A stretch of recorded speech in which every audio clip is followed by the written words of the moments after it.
Nous allons développer cette notion d'open finance pour comprendre les différences avec l'open banking, pour dresser l'état des lieux de l'open finance aujourd'hui et nos conclusions sur les opportunités qu'ouvre le partage des données qui va finalement bien au-delà de l'open finance. Enchantée.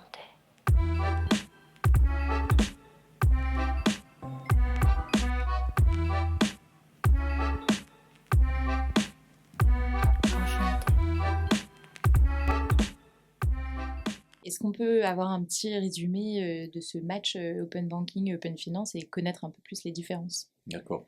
Oui, effectivement, en fait, l'open banking, c'est une notion assez floue. C'est une notion qui est certainement plutôt apparue d'un point de vue marketing, on va dire, des tiers, pour marquer le grand changement de paradigme d'une banque fermée versus une banque ouverte.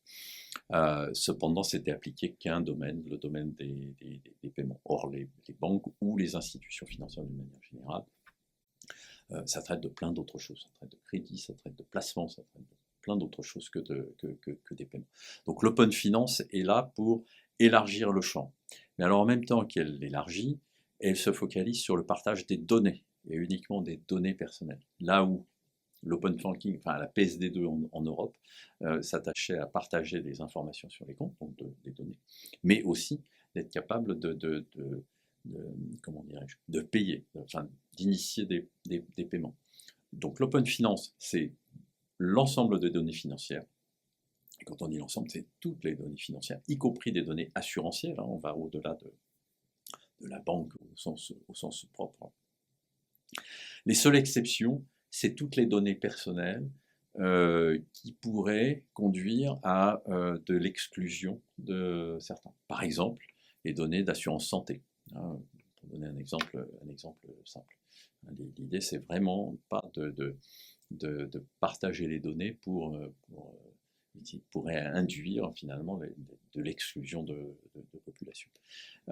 Donc l'open finance, c'est ça, c'est l'ensemble des mécanismes à mettre en place pour permettre le partage des données gérées finalement, des données personnelles gérées par des institutions financières, des banques, mais pas que les banques, les assurances, je l'ai dit, les institutions financières au sens extrêmement large, selon des règles, en particulier le consentement. Il y a un gros travail qui a été fait sur le consentement pour être sûr de mettre dans les mains de l'utilisateur, enfin du consommateur, le consentement, un consentement éclairé et qui peut être, comment dirais-je, annulé d'une seconde à l'autre, directement par les utilisateurs. Donc c'est ça l'open finance, c'est la grande différence par rapport à l'open banking. Mais l'open banking, tu vois, ça n'a jamais fait l'objet d'une définition réglementaire, alors que l'open finance, si. Donc c'est pour ça que c'est flou, en fait. Ça dépend de qui en parle pour véhiculer quel message, etc. Voilà, moi j'ai envie de dire que finalement l'open finance, c'est la remise au centre du village de la finance au service de l'individu et des entreprises, donc l'ensemble des acteurs financiers au service des citoyens, personnes morales, personnes physiques. Et c'est un focus sur le partage des données uniquement. Donc là, sur le coup, il y aura un autre chantier à ouvrir à un moment donné, parce que l'open finance ne doit pas se limiter à du partage de données. Ça doit aussi aller jusqu'à du partage de services, ou enfin de l'accès à des services. Et finalement, le passage de l'open banking à l'open finance s'est fait à peu près au même moment que la Covid-19. Est-ce qu'on peut dire que la Covid-19 a été une forme de catalyseur de l'open finance? Alors oui et non, parce que l'open finance est dans comment dirais-je, est dans la stratégie de l'Europe financière digitale depuis septembre 2020. Enfin, ça a été publié en septembre 2020. Autrement dit, c'est quand même quelque chose qui est dans les réflexions des groupes d'experts depuis quelques années. Je pense que par contre, là où tu as entièrement raison, c'est que la Covid-19, ça a été un révélateur. C'était un révélateur qu'on pouvait réellement vivre, payer, faire tout un tas de choses dans le monde numérique, sans avoir besoin de passer à sa banque, enfin, faire un certain nombre d'actions physiques. Donc je pense que ça a été un révélateur à grande échelle de ce que l'on pouvait faire grâce au numérique dès lors qu'on était parfaitement identifié, que nos échanges étaient sécurisés, etc. etc. Donc la Covid-19, oui, certainement, je dirais que ça a permis de démocratiser les moyens qui avaient été mis en place et développés dans l'open banking depuis donc, les débuts des années, mettons, mi des années de 2000, enfin 2005-2010. Et alors aujourd'hui, où est-ce qu'on en est de l'open finance et quelles sont les perspectives et les enjeux de l'open finance? Aujourd'hui, la Commission européenne a édicté une proposition de réglementation, pas une directive, hein, une proposition de réglementation qui est focalisée sur le partage de l'ensemble des données financières, à l'exception de toutes celles qui pourraient générer de l'exclusion. Le projet de la Commission a été émis fin juin de cette année. Donc, on attend un vote au Parlement d'ici la fin de l'année 2023, si possible. En tout cas, avant les élections du nouveau Parlement européen en 2024. Ça c'est clair. Et l'enjeu, ouais, j'ai envie de dire, l'enjeu, c'est vraiment de donner les moyens aux écosystèmes de rebondir finalement sur tout ce qu'on a fait dans le cadre de l'open banking, mais pour aller atteindre l'ensemble de la finance et tirer parti de ce potentiel d'usage de données personnelles au bénéfice des personnes physiques ou morales. Bon, si on veut parler des défis, les défis aujourd'hui, je dirais il y en a un énorme, c'est que on l'a vu dans le cadre de PSD2, hein, j'ai dit tout à l'heure que finalement c'était un triptyque qui gagnait. C'était un triptyque de réglementation, de standardisation et de scheme. Aujourd'hui, quand on lit la directive, on retrouve ce triptyque quelque part. La réglementation joue son rôle, et elle a impliqué quelles données financières? Toutes les données sauf celles dont on a parlé. Elle indique de quelle manière partager, de quelle manière recueillir le consentement, de quelle manière de le faire évoluer au niveau des acteurs, etc. etc. Là où la Commission européenne elle laisse la place à l'industrie, c'est vraiment pour définir des standards d'échange, parce que si chacun fait son truc pour partager ses propres données, bah, on n'aura pas d'open finance. L'open finance, par nature, vu le nombre d'acteurs concernés, il faut qu'il y ait des standards communs entre ces différents acteurs, en tout cas un maximum d'acteurs.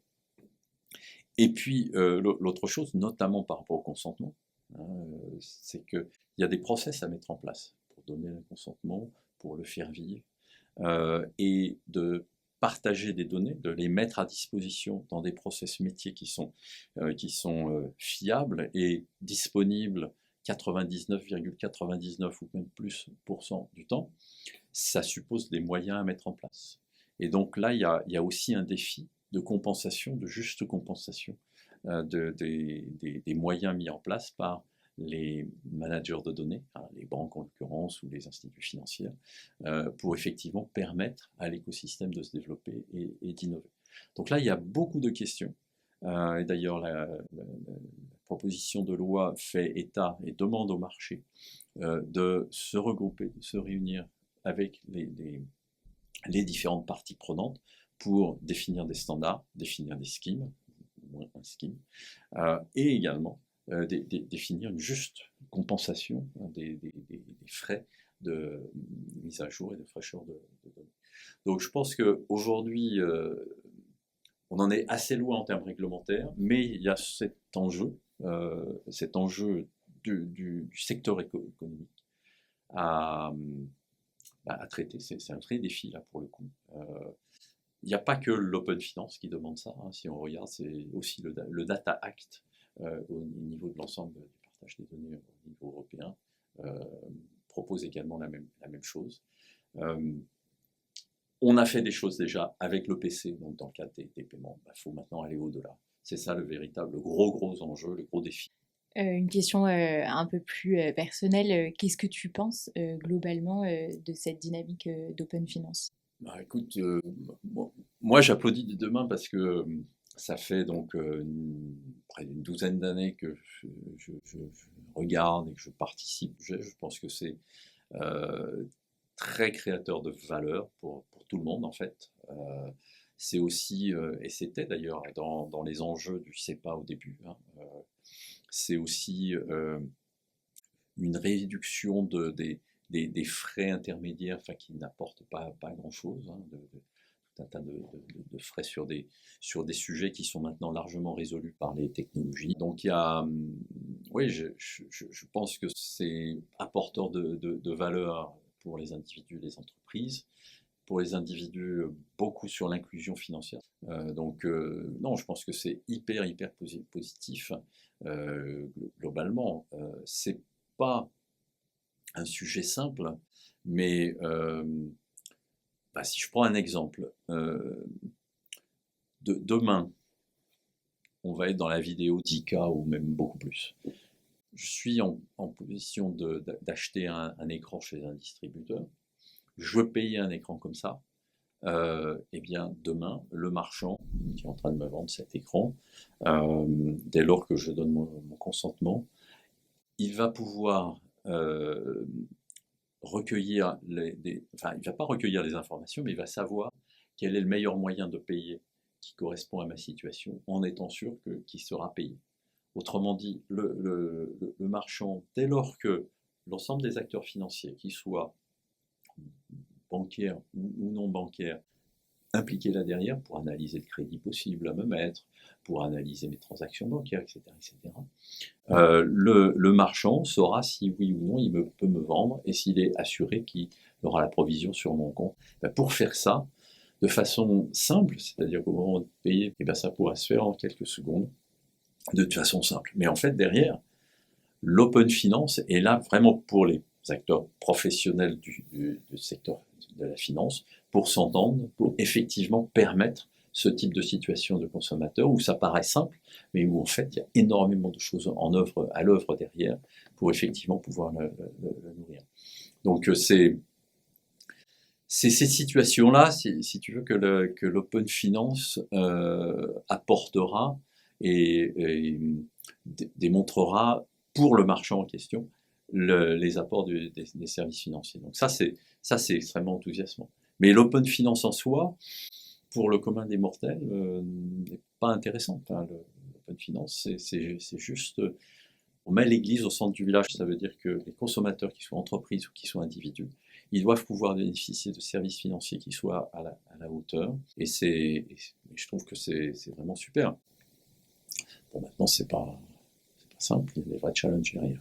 Si je résume ce que tu viens de nous raconter, grâce au partage des données, l'open finance nous conduit vers un open everything, tout secteur confondu. Qu'est-ce que tu penses de ce mouvement? Alors, je pense qu'effectivement, ce que les technologies et le digital d'une manière générale a permis de faire, c'est d'apporter des données et de faire en temps réel. Et je vais donner un exemple. Dans le domaine des objets connectés, on pourrait tout à fait imaginer, c'est à notre portée aujourd'hui, d'avoir son réfrigérateur qui se remplit tout seul, sur la base d'une commande qu'on pourrait lui donner. Du style, j'aimerais améliorer ma forme physique, hein, tout en pouvant me faire des petits plats que j'aime bien. Pouvoir traduire ça en une commande qui permet de remplir le réfrigérateur, ça suppose déjà que le réfrigérateur il sache causer avec des suppliers, qui sache me faire payer avec mes moyens de paiement, donc qu'il soit connecté à ces deux types-là. Que vu la commande que je lui passe, il faut qu'il sache un petit peu ce que je consomme, ce que j'aime consommer, ce que j'aime moins consommer. Donc il faut de l'intelligence artificielle autour de ça pour traduire le bazar. Et puis évidemment savoir être connecté sur les marchands qui vont distribuer les marchandises. Donc l'open everything, c'est effectivement d'être capable d'embarquer, alors déjà toute la finance, ça c'est l'open finance, mais d'embarquer le reste, les marchands, éventuellement les acteurs de la santé, puisque sur ma commande, là, je veux me porter mieux, qu'est-ce que ça veut dire? S'il faut que je consomme plus ou moins, et voilà, et qu'est-ce qu'on peut proposer? Qu'est-ce qui existe? On est loin, loin, loin de la finance, là, pour le coup. Mais vu de l'humain, ça apporte énormément de valeur.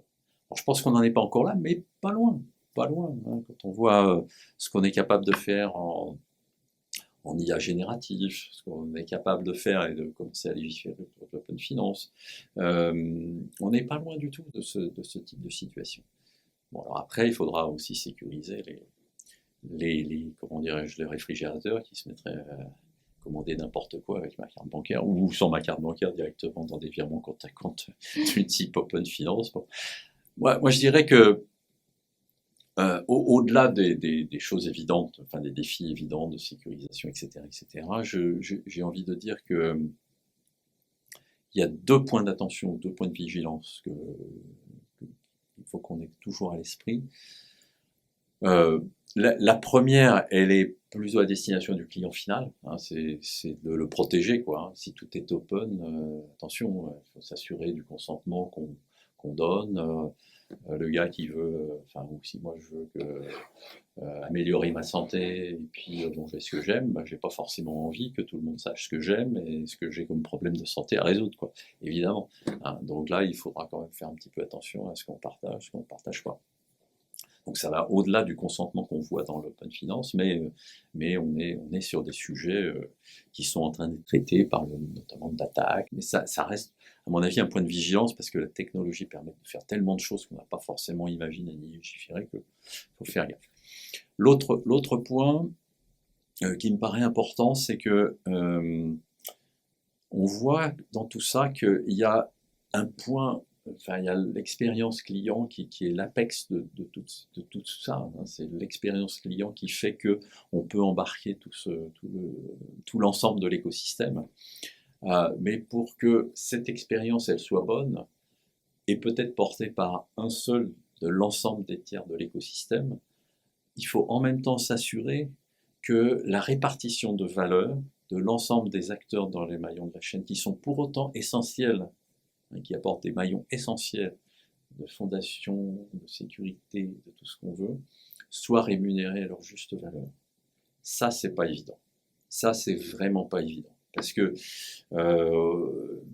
y a une forte propension de celui qui pense posséder la relation client de vouloir capitaliser et consolider le maximum de valeur au détriment des autres acteurs dans la chaîne. Donc ça, ce deuxième volet, là, il est vraiment difficile. Mais on est en train de le toucher avec l'open finance, quand on parle de création de schemes et de compensation juste des acteurs qui vont fournir les données. Qu'on voit ça dans l'open finance et qu'on voit ça dans le Data Act, je pense qu'on va traiter le sujet. Merci beaucoup Bruno pour cet échange passionnant et à bientôt pour un nouvel épisode de FinTrends. Merci, à bientôt.